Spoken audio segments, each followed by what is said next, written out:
दिल्ली के बीचों बीच एक ऐसी जगह है जहां सूरज की रोशनी कभी नीचे तक नहीं पहुंचती, जहां रात कभी खत्म नहीं होती और जहां इंसान की कीमत तय होती है उसके चेहरे और जिस्म से। यह कहानी है माया की, नेपाल की एक मासूम लड़की जिसने सिर्फ प्यार किया और उस प्यार ने उसे जीबी रोड के कोठे में बेच दिया। उसने सोचा था जिंदगी बदलेगी, पर उसे नहीं पता था कि उसकी ही जिंदगी बिक जाएगी, एक बार नहीं, बार बार। इस कहानी में धोखा है, बेचैनी है और वो सच्चाई है जिसे सुनकर आपकी रूह कांप जाएगी, क्योंकि ये कहानी बनाई नहीं गई, ये कहानी जबरन लिखी गई है। माया, जीबी रोड की बेची गई जिंदगी। पहाड़ों के उस पार एक छोटा सा गांव था, शांत, सीधा और दुनिया से लगभग कटा हुआ। वहीं कहीं एक मिट्टी की झोपड़ी में रहती थी माया, एक 18 साल की नेपाली लड़की जिसके चेहरे पर मासूमियत थी और आंखों में सपने। ना मां थी ना बाप, बस एक छोटी बहन थी, 10 साल की गीता, जिसे माया हर सुबह गोद में उठाकर स्कूल छोड़ने का सपना देखती थी। माया सिलाई करती थी, गांव की औरतों के लिए ब्लाउज बनाती थी और हर महीने मुश्किल से 700 रुपए कमा पाती थी। लेकिन माया का सपना था कुछ बड़ा करने का, गीता को पढ़ाने का और खुद एक दिन शहर में जाकर नौकरी करने का। उसी वक्त गांव में आया एक नया चेहरा, रमेश थापा, 20-21 साल का लड़का, स्मार्टफोन हाथ में, बड़े शहरों जैसी चाल। बोलता था, मैं दुबई से आया हूं, काम भी है, पैसा भी है। गांव के लड़के उससे जलते थे और लड़कियां उसे ताकती थीं। एक दिन माया बाजार से सब्जी लेकर लौट रही थी, तभी रास्ते में उसकी मुलाकात रमेश से हुई। ओ बहिनी, तुम यहीं की हो? माया ने नजरें झुका ली। हाँ। नाम क्या है? माया। बहुत अच्छा नाम है, मायालू, बिल्कुल तुम्हारी तरह। माया थोड़ी मुस्कराई और पहली बार किसी ने उसका नाम इतने प्यार से लिया था। अगले कुछ हफ्तों तक रमेश हर दिन माया को देखने आने लगा। कभी चॉकलेट लाता, कभी बालों की क्लिप और एक दिन एक गुलाबी रंग की चप्पलें भी। ये पहनोगी तो शहर वाली लगेगी, तुम तो शहर जाने लायक हो माया। माया हंस दी, लेकिन उसके अंदर कहीं एक सपना जन्म ले चुका था। एक शाम रमेश ने कहा, तुम्हारे जैसी लड़की को यहां नहीं रहना चाहिए, चलो मेरे साथ काठमांडू, वहां मेरी बहन रहती है, हम तुम्हें एक गारमेंट फैक्ट्री में नौकरी दिला देंगे, तनख्वाह मिलेगी, घर भी रहेगा और तुम्हारी बहन को भी स्कूल भेज सकेंगे। माया की आंखें भर आई, शायद जिंदगी उसे पहली बार मौका दे रही थी। अगले दिन माया ने गीता को गले लगाया और कहा, मैं जल्दी लौटूंगी, जब लौटूंगी तुझे स्कूल जरूर भेजूंगी। गीता मुस्कराई, माया की आंखें भीग गईं। बस में बैठे रमेश ने माया का हाथ थाम रखा था। वो सब कुछ छोड़ आई थी, उम्मीदों के साथ, भरोसे के साथ। लेकिन जब दिल्ली की सरहद आई, रमेश का चेहरा बदलने लगा। अब वो ज्यादा बात नहीं कर रहा था, मोबाइल पर किसी से फुसफुसा रहा था और बार बार घड़ी देख रहा था। जब आईएसबीटी बस अड्डा आया, एक साड़ी पहने महिला वहां पहले से खड़ी थी। उसके चेहरे पर हल्की मुस्कुराहट और आंखों में शिकारी जैसी चालाकी। ये मेरी मौसी है, रमेश ने कहा, अब तुम इनके साथ जाओ, मैं कल तक आ जाऊंगा। माया ने कहा, तुम साथ क्यों नहीं चल रहे? रमेश ने सिर्फ इतना कहा, मुझे जरा काम है बहनी, जल्दी मिलूंगा। और फिर वो चला गया, बिना पीछे देखे। उस औरत ने माया का हाथ पकड़ा और उसे एक अजीब सी गली में ले गई, तंग सी, बदबूदार सी, ऊपर को जाती सीढ़ियां, जैसे हर कदम उसे किसी अंधेरे में खींच रहा हो। ऊपर एक पुराना सा कमरा था, दरवाजा खड़खड़ाता था और अंदर से आती थी सिगरेट और गुटखे की गंध। ये माया है? एक भारी आवाज आई। हाँ, बिल्कुल नई है, अभी आई है। एक औरत बैठी थी, भारी शरीर, लाल लिपस्टिक और आंखों में बेपरवाही। उम्र क्या है? 18। चेहरा ठीक है, पहली रात में बिक जाएगी। माया सब सुन रही थी, उसका शरीर कांप रहा था, आंखों से आंसू बह रहे थे। लेकिन वहां किसी को उसकी तकलीफ से फर्क नहीं पड़ा। उसे एक कमरे में ले जाया गया, जबरदस्ती कपड़े बदलवाए गए, चेहरे पर पाउडर, बालों में फूल और होंठों पर गाढ़ी लिपस्टिक। अब मुस्कराना सीख ले, यहां आंसू नहीं बिकते, जिस्म बिकता है। रात होते ही पहला ग्राहक आया, 50 साल का आदमी, शराब की बू और हाथ में पैसे। माया चीखी, रोई, मिन्नतें की, लेकिन दरवाजा बाहर से बंद था। और उस रात माया मरी नहीं, लेकिन उसकी आत्मा हमेशा के लिए दम तोड़ गई। कई बार इंसान किसी के आगे हाथ जोड़ता है, कभी इंसाफ के लिए, कभी रहम के लिए, लेकिन जब सामने वाला ही दरिंदा निकलता है तो फिर ऊपर वाले के सिवा। पहली रात के बाद माया ने सोचा था शायद अगली सुबह उसे कोई बचा लेगा, शायद रमेश सच में वापस आएगा या पुलिस आएगी और सब खत्म कर देगी। लेकिन सुबह आई ही नहीं, बल्कि जीबी रोड की दिनचर्या शुरू हुई। शराब के ठेके खुले, सिगरेट की बदबू फैली और कोठे की लड़कियों को लाइन में खड़ा किया गया। माया के हाथ में जबरन चाय का कप पकड़ा दिया गया। काम पे लग जा, ये नई दुनिया है, कोई नहीं बचता। दोपहर को अचानक शोर हुआ, सीढ़ियों से कुछ पुलिस वाले चढ़ते दिखाई दिए। माया की आंखों में फिर उम्मीद चमकी, शायद आज मुझे निकाल लेंगे, शायद अब यह सब खत्म हो जाएगा। एक इंस्पेक्टर था, भारी पेट, चश्मा और मूंछों वाला। उसके पीछे 2 कांस्टेबल और कोठे की मालकिन उन्हें देख मुस्कराई। आ गए साहब, बैठिए ना, आज तो मीनू स्पेशल रखी है। माया को समझ नहीं आया, पुलिस वाले जो उसे बचाने आए थे वो मालकिन से स्पेशल मांग रहे थे। 5 मिनट बाद दरवाजा बंद हुआ और उसी इंस्पेक्टर ने अंदर की एक लड़की का दरवाजा खटखटाया। आजा रानी, पुलिस वाला आया है। माया की आंखों से पहली बार विश्वास मरता हुआ दिखा।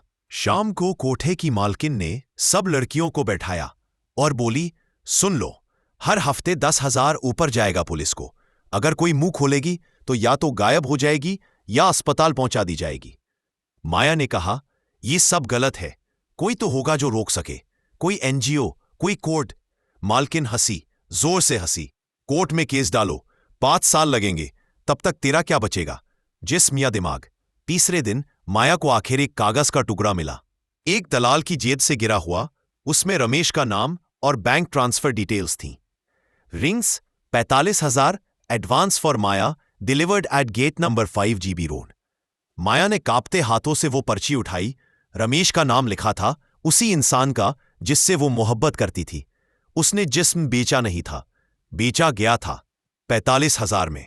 हर हफ्ते नए चेहरे आते थे, नेपाल, बिहार, बंगाल, ओडिशा से लाई गई लड़कियां, जिन्हें ऐसे पेश किया जाता जैसे नया माल आया हो। माया अब जान चुकी थी ये कोई गलती नहीं थी, ये एक संगठित धंधा था जिसमें पुलिस, नेता, दलाल और रमेश जैसे शिकार करने वाले सभी मिलकर काम करते थे। वो चाहती तो भाग सकती थी, पर दरवाजे के बाहर हर मोड़ पर एक आदमी बैठा होता था जो सिर्फ भागती लड़कियां पकड़ता था। कोठे से भागने की एक ही सजा थी, कांच की बोतल से चेहरा काट देना या 2 दिन तक भूखे कुत्तों के कमरे में बंद कर देना। माया को एक दिन पुलिस की जीप में ले जाया गया, कहने को तो मेडिकल चेकअप के लिए, लेकिन असली वजह थी एक बड़े अफसर का शौक। वहां 3 लड़कियां थीं, सब कोठे से लाई गई। 3 घंटे बाद जब वापस लौटी, एक लड़की के होंठ से खून बह रहा था। माया ने उससे पूछा, क्या हुआ? लड़की ने सिर्फ इतना कहा, वो अफसर था और हम सिर्फ उसका टाइम पास। उस रात माया बहुत देर तक छत पर बैठी रही। नीचे दिल्ली का ट्रैफिक चलता रहा, लेकिन उसके अंदर अब कुछ और जलने लगा था। डर खत्म हो गया था, अब जो था वो सिर्फ गुस्सा था। उसने पहली बार सोचा, मैं अब सिर्फ एक शिकार नहीं रहूंगी, मुझे इस नर्क से बाहर निकलना है और उन सबको बेनकाब करना है। लेकिन बाहर जाने का कोई रास्ता नहीं था, कोई भरोसेमंद नहीं था, हर इंसान खरीदार था। 1 हफ्ते बाद माया ने एक नया ग्राहक देखा, 30 साल का, साधारण कपड़े पहना हुआ, जो बाकी सबसे अलग लग रहा था। उसकी आंखों में भूख नहीं थी, बल्कि कुछ और था, जैसे वो कुछ ढूंढ रहा हो। जब माया उसके कमरे में गई, उसने सिर्फ एक सवाल किया, तुम भागना चाहती हो? माया चौंकी।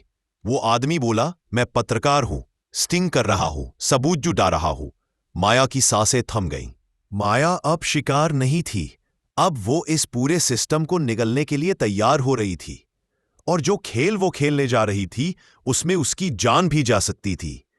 कभी कभी लड़ाई जीतने के लिए हथियार नहीं, सच और सबूत चाहिए होता है। लेकिन जब सच पर ताले लगे हों और सबूत बिकते हों, तब एक लड़की को खुद ही लड़ना पड़ता है, अपने शरीर की कीमत पर, अपनी जान दांव पर लगाकर। उस रात माया को जिस आदमी ने देखा, वो बाकी सबसे अलग था। नशे में नहीं था, न जबरदस्ती की नीयत, बस उसकी आंखों में कुछ और था। जैसे सवाल, नाम क्या है? उसने पूछा। माया ने कहा, माया। वो आदमी थोड़ी देर चुप रहा, फिर धीरे से बोला, मैं पत्रकार हूं, तुम भागना चाहती हो? माया का चेहरा सुन्न पड़ गया। मैं यहां जीबी रोड पर हो रहे इस धंधे का स्टिंग कर रहा हूं। अगर तुम मेरी मदद करो तो हो सकता है ये पूरा सिस्टम उजागर किया जा सके। माया को यकीन नहीं हुआ। कई बार लोग झूठ बोलकर ही लड़कियों को और नीचे गिराते थे, लेकिन इस आदमी की आंखों में कोई लालच नहीं था। अगर तुम चाहो मैं तुम्हें निकाल सकता हूं, लेकिन तुम्हें मेरी मदद करनी होगी। अगले दिन माया को उसके तकिए के नीचे एक छोटा पैकेट मिला। खोला तो उसमें था एक पेन कैमरा और एक पुर्जा। बस सच्चाई दिखाओ, बाकी मैं संभाल लूंगा, अर्जुन। अब माया सिर्फ बिकने वाली लड़की नहीं थी, अब उसके अंदर एक मिशन था। उसने अगली रात कोठे की मालकिन की बातचीत रिकॉर्ड की, जब वो 2 पुलिस वालों से पैसे गिन रही थी। हर लड़की पे 1000 अलग से जाएगा, नई लड़की हो तो 1500, हफ्ते के हिसाब से सब सेट है। माया कांपते हाथों से वो पेन संभाले रही, लेकिन रिकॉर्डिंग साफ थी। तीसरे दिन एक ग्राहक आया जिसे सब वीआईपी कहते थे। उसके साथ आए 2 बॉडीगार्ड और अंदर कमरे में गया सिर्फ 1 मिनट। बाहर निकलते ही उसने कहा, नई वाली है? ठीक है, सीएम साहब को बताऊंगा। माया को तब समझ आया कि इस खेल के पीछे सिर्फ पुलिस नहीं बल्कि मंत्री तक शामिल है। उसने सब रिकॉर्ड किया, आवाज, चेहरा, सब। अर्जुन को हर रोज वो एक नया चिट भेजती, कभी टॉयलेट में छुपाकर, कभी कमरे की खिड़की से नीचे फेंककर। 15 दिन बाद न्यूज चैनल पर एक स्टिंग ऑपरेशन वायरल हो गया। दिल्ली के जीबी रोड से आई है एक हैरान कर देने वाली सच्चाई। पुलिस, नेता और दलाल सब मिलकर चलाते हैं एक धंधा, और इस पूरे मामले की शुरुआत हुई एक लड़की की हिम्मत से। नाम नहीं लिया गया, चेहरा नहीं दिखाया गया, लेकिन आवाज माया की थी। दिल्ली हिल गया, कोर्टों पर रेड होने लगी, 2 पुलिस वाले सस्पेंड हुए गए। 3 दिन बाद माया के कमरे में एक आदमी घुसा, चेहरा ढका हुआ, आंखों में गुस्सा। उसने बस इतना कहा, बहुत बोलने लगी है तू, अब चुप कर देंगे। चाकू निकला। माया चीखी, लेकिन तभी कोठे की एक और लड़की रुखसाना बीच में आ गई। चाकू उसके पेट में घुस गया। रुखसाना गिर पड़ी, खून, चीखे और दरवाजा फिर से बंद। रुखसाना ने माया की गोद में आखिरी सांस ली। भाग भाग जा माया, तू हमारी आवाज बन। उसने बस कसम खाई, अब मैं डरूंगी नहीं, अब मैं रुकूंगी नहीं, अब मैं सिर्फ बचूंगी नहीं, अब मैं सब जलाऊंगी। और अब जो कहानी शुरू हुई थी एक प्यार से, वो बदल चुकी थी एक युद्ध में। माया अब सिर्फ एक लड़की नहीं थी, अब वो इस सिस्टम की सबसे बड़ी दुश्मन थी। जब एक लड़की अकेले पूरे सिस्टम से भिड़ने का फैसला लेती है तो या तो वो मिटा दी जाती है या इतिहास बना देती है। माया अब न बिक रही थी, न झुक रही थी, अब वो जला रही थी एक एक नकाब। रुखसाना की मौत के बाद माया को साफ हो गया, अब ये लड़ाई उसके लिए नहीं रही।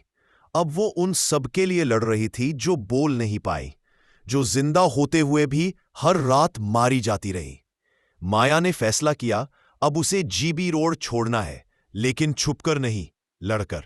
उसने अर्जुन को सिग्नल भेजा, एक आखिरी ट्रांसफर, और उसी रात कोठे की छत से नीचे उतरते हुए वो भाग निकली।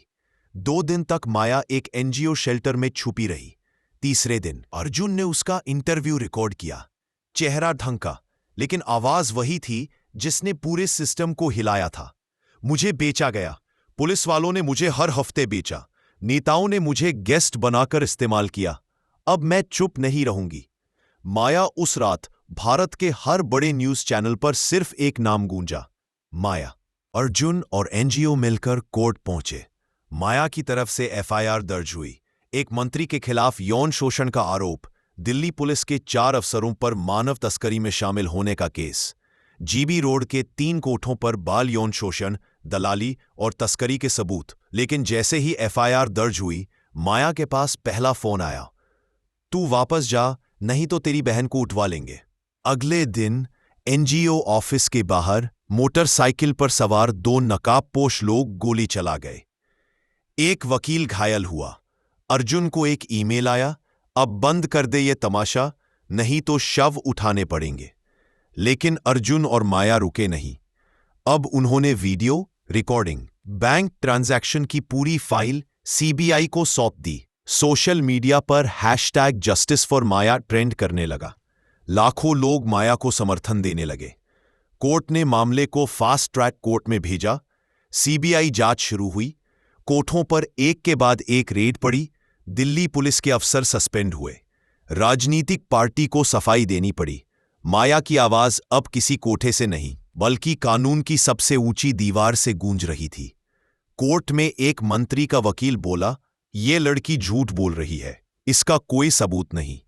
माया उठी और सामने वो पेन कैमरा रखा जिसमें मंत्री की आवाज थी। वो लड़की की चीख, वो पैसे गिनती मालकिन। जज ने केस को गंभीर मानते हुए कहा, "अगर ये सबूत सही साबित हुए तो ये देश की शर्मनाक हकीकत होगी।" सीबीआई की चार्जशीट में खुलासा हुआ, जीबी रोड से जुड़े 11 कोठे एक ही नेटवर्क से जुड़े हैं। उस नेटवर्क का मास्टरमाइंड एक पूर्व विधायक था और रमेश वो सिर्फ एक छोटा सा शिकारी था। सीबीआई ने रमेश को नेपाल से गिरफ्तार किया। माया ने कोर्ट में उसका सामना किया। "क्यों बेचा था मुझे?" माया ने पूछा। रमेश बोला, "मुझे भी बेचा गया था कभी, मैं भी सिर्फ बिचौलिया बन गया।" माया चुप रही क्योंकि अब वो जानती थी कि सिस्टम में हर कोई या तो शिकार है या शिकारी। 3 साल बाद माया अब एक एनजीओ चला रही है। उसका नाम है रुखसाना फाउंडेशन। हर साल वो कम से कम 40 लड़कियों को कोठों से निकालती है। अब वो कोर्ट जाती है, स्कूल जाती है, टीवी पर जाती है, क्योंकि अब माया बिकती नहीं, लड़ती है। एक प्यार ने उसे बेचा, एक कोठे ने उसे कुचला, लेकिन उसकी हिम्मत ने पूरे सिस्टम को जला डाला। माया अब एक नाम नहीं है, वो एक आंदोलन है।